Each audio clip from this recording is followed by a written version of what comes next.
আসসালামু আলাইকুম। Welcome to sir multimedia limited. আজকে আমরা মাইক্রোসফট অফিস 2010 এর প্রিন্ট অপশনটি নিয়ে কাজ করব।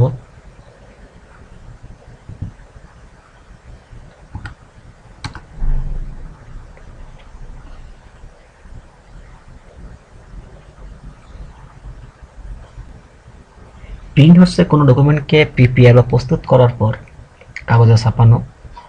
তা প্রথমে আমরা কোনো ডকুমেন্টকে প্রস্তুত করব, অর্থাৎ রিঅ্যারেঞ্জ করব, তারপর আমরা প্রিন্ট অপশনে আসব।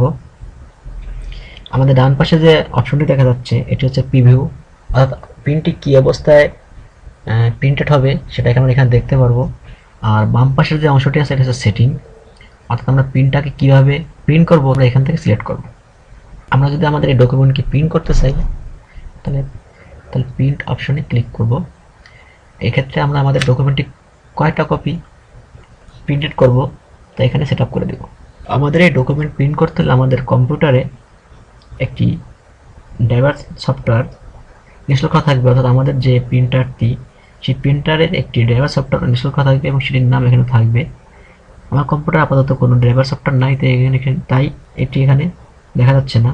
এখানে প্রিন্টার প্রপার্টিস নামে একটা অপশন আছে, এটির সাহায্যে আমরা আসলে প্রিন্টটি পোর্ট্রেট নাকি ল্যান্ডস্কেপ কীভাবে প্রিন্ট করব তা সিলেক্ট করে দিব। এছাড়া এখানে অ্যাডভান্স নামে একটি অপশন আছে, এর সাহায্যে আমরা পেপারের সাইজ সহ অনেক কিছু আছে যা সিলেক্ট করে দিতে পারবো। সেটিংসের এখানে যদি প্রিন্ট অল পেজেস সিলেক্ট করা থাকে সেক্ষেত্রে আমাদের যতগুলো পেজ প্রিন্ট করতে হবে, মানে আমাদের ডকুমেন্টে যতগুলো পেজ আছে সকল পেজই প্রিন্ট হবে। আমরা চাইলে এই অপশনটি পরিবর্তন করতে পারবো। এছাড়া আমরা যদি প্রিন্টে আমাদের ডকুমেন্টে নির্দিষ্ট কোনো একটা অংশ প্রিন্ট করতে চাই তাহলে সেটি সিলেক্ট করে আসতে হবে। আমাদের এখানে যেহেতু সিলেক্ট করা নেই তাই এই অপশনটি ইনঅ্যাক্টিভ আছে। যদি আমরা সিলেক্ট করে আসতাম তাহলে এটি অ্যাক্টিভ হতো এবং এটা সিলেক্ট করে দিলে আমাদের ওই অংশটি প্রিন্ট হতো। এখানে আরেকটি অপশন আছে প্রিন্ট কারেন্ট পেজ। যদি এই অংশ সিলেক্ট থাকে সেক্ষেত্রে আমাদের কার্সরটি যে অংশে থাকবে শুধুমাত্র সেই অংশটি প্রিন্ট হবে। এছাড়া একটা অপশন আছে প্রিন্ট কাস্টম রেঞ্জ। এর মাধ্যমে আমরা আমাদের ডকুমেন্টের বিভিন্ন অংশ অর্থাৎ নির্দিষ্ট অংশ প্রিন্ট করতে পারবো। যেমন এখানে যদি আমরা সকল ডকুমেন্ট প্রিন্ট করতে চাই তাহলে আমরা অন লিখে হাইফেন দিয়ে দেব, তাহলে আমাদের সকল ডকুমেন্ট প্রিন্ট হবে। আমরা যদি এখানে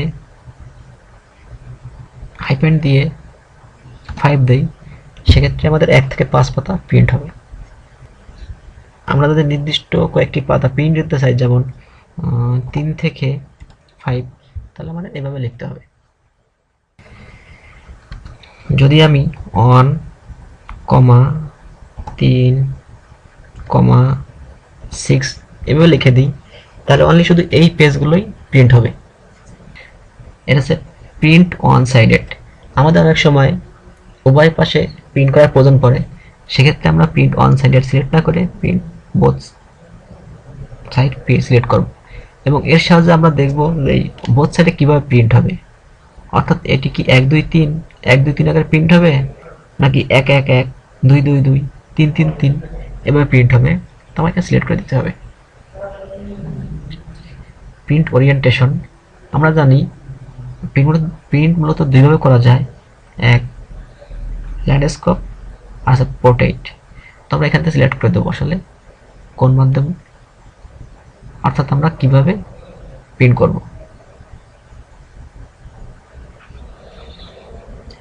এর মাধ্যমে আমরা প্রিন্টের সাইজ সিলেক্ট করে দিতে পারবো যে কোন সাইজ হবে, অর্থাৎ লেটার হবে না ট্যাবলেট হবে না লিগাল নাকি A4 A3 ইত্যাদি। এর সাহায্যে আমরা বিভিন্ন মার্জিন সিলেক্ট করে দিতে পারবো প্রিন্টের। এর সাহায্যে আমরা আসলে পেজ সিলেক্ট করতে পারবো, অর্থাৎ আমাদের প্রতি পেজে আসলে কয়টা করে প্রিন্ট, অর্থাৎ আমাদের ডকুমেন্টের যে পেজগুলো আছে এক একটা পেজ কি এক একটা প্রিন্ট আকারে বেরোবে নাকি 2 3টে পেজ আমাদের একটা পাতায় প্রিন্ট হবে, যেমন 1 পেজ পার শিট, 2 পেজেস পার শিট ইত্যাদি। আজকে আমরা আমাদের ফাইল মেনু নিয়ে আলোচনা শেষ করলাম। আমরা আমাদের পরবর্তী টিউটোরিয়ালে হোম ট্যাব নিয়ে আলোচনা করব। আল্লাহ হাফেজ।